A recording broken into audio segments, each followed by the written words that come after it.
a story that bubbled up into my periphery earlier on, and I confess that until today, I've not really been massively across it.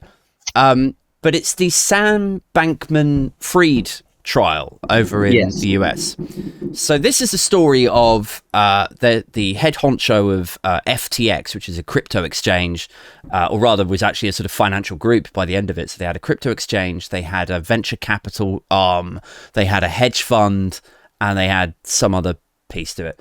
And then it turned out that like literally billions, tens of billions of dollars were being siphoned off to all different weird and wonderful parts of this business. People buy mansions with it, yachts. And anyway, he's just been found guilty this afternoon of this. And 100 years in prison? Yeah. Like, how fucking... Like, I'm not okay with people stealing other people's money. But doesn't, like, the American sentences, do they strike you as a bit draconian? I mean, well, they never had a medieval time. So they're trying to... If they could hang people... They already did do that, didn't they? But it's like they never... Yeah. The idea of you're going to... And I keep... Whenever there's a sentence like that in any news story where it's like, oh, back-to-back life sentences, my head, I still go, oh, they're going to be well old when they come out. I just never think, oh, because it's not... Because they don't say you're sentenced to die in prison, which would make a lot more sense. Yeah. But yeah, it's insane. It's basically, though, this whole story is not new in a way. It's the old bank story all over again. He's just borrowing something to pay himself off. And it just fell out from underneath him. It's a copy and paste story, but it's because it was crypto, so it felt new.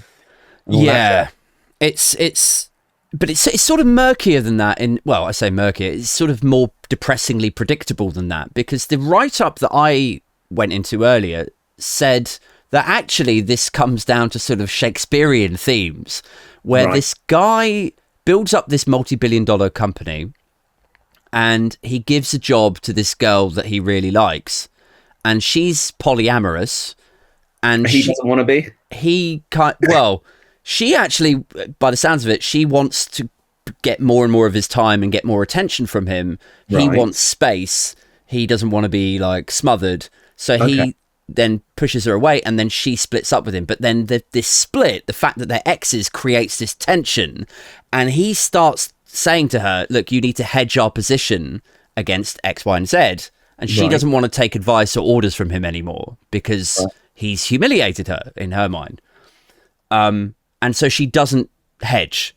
And this problem just snowballs and snowballs until finally they're exposed to such a colossal debt. They've got no hope of paying this thing on. The auditors and regulators come in. They're like, where the fuck is all this money? Yeah. And then they both get taken down. And then she becomes a star witness for the prosecution. And now he's looking at like 100 years in a supermax jail or something. And I'm like all of this, just like, this is the power of like just a penis and a vagina. Yeah. It's crazy. Isn't it? That does sound quite Shakespearean, actually. I'll give you that. I mean, why a supermax prison? God only knows. It doesn't look like he can harm anyone. No. It's like... And also, like, wasn't Enron was like a big scandal on these sort of proportions? And that guy, I can't remember his name. Was it Jeff Skilling, I want to say? Your guess is as good as mine. I really hope it was Jeff Skilling, and I'm not libeling like someone else called Jeff Skilling. But like... Not that Jeff Skilling. Yeah, a different Jeff Skilling. But he was out again. Like, he was released about 10 years later, I think. Maybe 15 at the most. So. I reckon he's not going to spend... I reckon he's going to get out of prison before he dies. I reckon there's going to be some sort of thing where he's going to be so useful in some way that they'll be able to hoof him out for some reason to help the American government, you know, around it.